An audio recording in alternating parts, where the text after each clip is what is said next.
Now, there's something I've wanted to talk about basically for the summer, and I haven't really got into it. Vancouver's got way too many forwards. I'm just putting on the board guys that I've heard debates about with Vancouver. Now, I'm going to say from the outset, I'm expecting a bad season for Vancouver. Okay, yes. I don't expect them to be a Stanley Cup contender, a playoff team. I don't expect much of anything, but there's just too many players here. This is why when people ask me, they say, well, what's going to happen with Gaudette? He'll probably end up starting the season in the minors.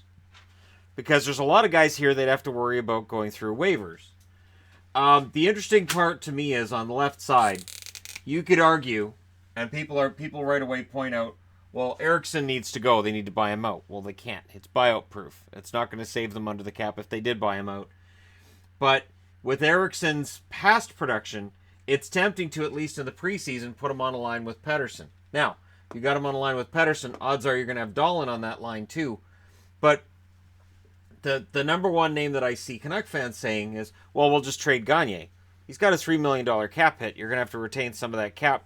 And what are you getting back for him? Gagne's coming off of a poor season by his standards. Brandon Leipzig is another one that people are interested in. Like, where's Leipzig going to end up? My guess is on the third line. But it's probably going to be between Leipzig and Goldobin. And again, who do you keep between the two? Goldobin, again, has that skill level, but is he able to survive the physicality of the NHL? And I've discussed this before. Yes, there are small players like DeBrincat that are able to make it in the NHL. The small players who usually are able to make it are very capable of absorbing the physical side of things. Like, for instance, what people say about Palmu, that he's built like a fire hydrant. Yeah, he's short, but he's stocky. So what about Palmu? Does Palmu get into the lineup? Well, maybe. I mean, Roussel's not going to lose a spot in the lineup. Beagle's not going to lose a spot. So let's go through who's got spots not nailed down. Berchi, I'll go ahead and I'll say Eriksson doesn't have a spot in the top 12. We'll go ahead and we'll say Eriksson has a poor preseason and the Canucks just send him to Utica. Just for joke's sake, and I don't care about no movement clauses. This is just for my own board here. So Roussel's going to get a spot. I'll just leave that as it is. Horvat's got one. Pettersson's got one locked down. Beagle. I can't see Sutter being loaded to the lineup either. On the right side, Besser. Gagne in all likelihood. Granlund. Virtanen. I can't see Virtanen getting sent down. So now you got 2 spots left. And look at all the names that are on the board that don't have asterisks next to them. These are guys who have to play. They have to play decent minutes. I think we're going to have a really good team in Utica this year, because you're going to have Dahlin down there. You're going to have Palmu down there. I think Gaudette starts the year down there too. And I'm not sure if they're going to try to send Mott down. Remember, they didn't play Mott very much down the stretch because they wanted to be able to send him down to the minors without worrying about waivers. That's where this comes in. This is why when people say, well, don't you think Boucher's going to get a shot? Not in this lineup. I can't see it. And again, Eriksson likely has a spot on lockdown. But let's just say it's Leipzig, and let's say it's Goldobin. Now, if that's your 12, Gauntz is out of the lineup. He's the 13th guy, I guess. Schaller's out of the lineup. I guess Tim Schaller's in the waiting for a shot in the lineup too, and Eriksson. So there's your 12. Now, the blue line is a little more straightforward. Edler is on the blue line. Tanev, Goodbranson, Delzato, Stetcher.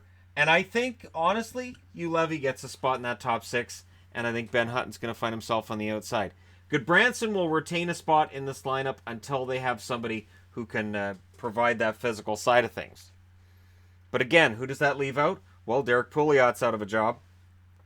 Now, if Hutton's your extra guy, what ends up happening with Biega? Biega, does he get waived? Do they keep him? And in net, well, it's pretty obvious it should be Markstrom and Nilsson. But what if Demko's lights out? What if Demko's fantastic in the preseason? Odds are they still send him to the Utica because they don't have to worry about waivers.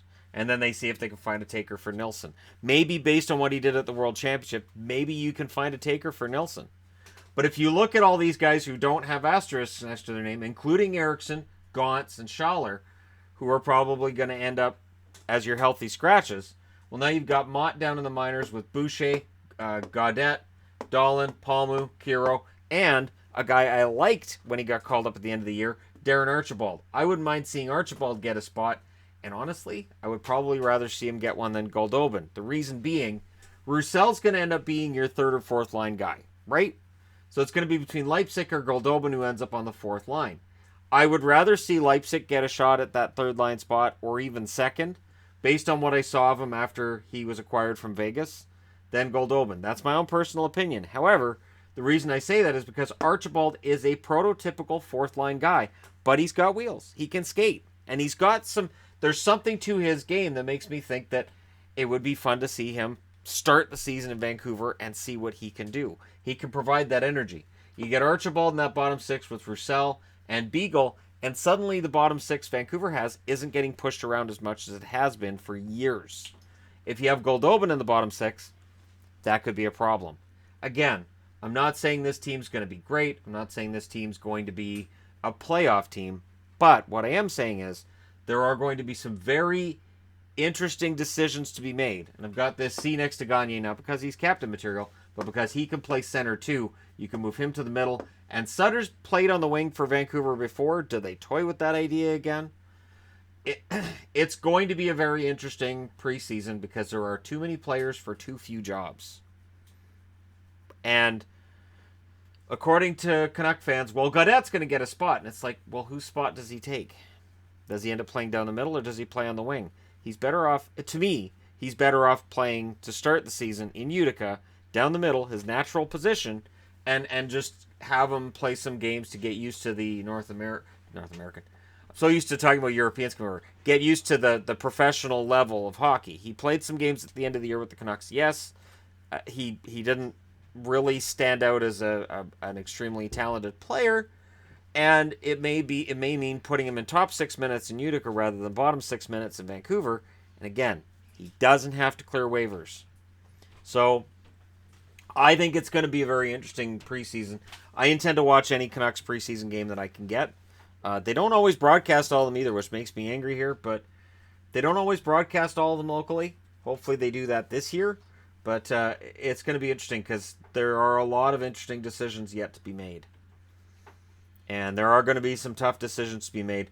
But I trust Travis Green, and Green has already said in training camp, just watching the guys, he likes the skill level he's seeing on the ice. He thinks it's the most skilled young group he's had in his coaching career, I guess, including Utica, obviously.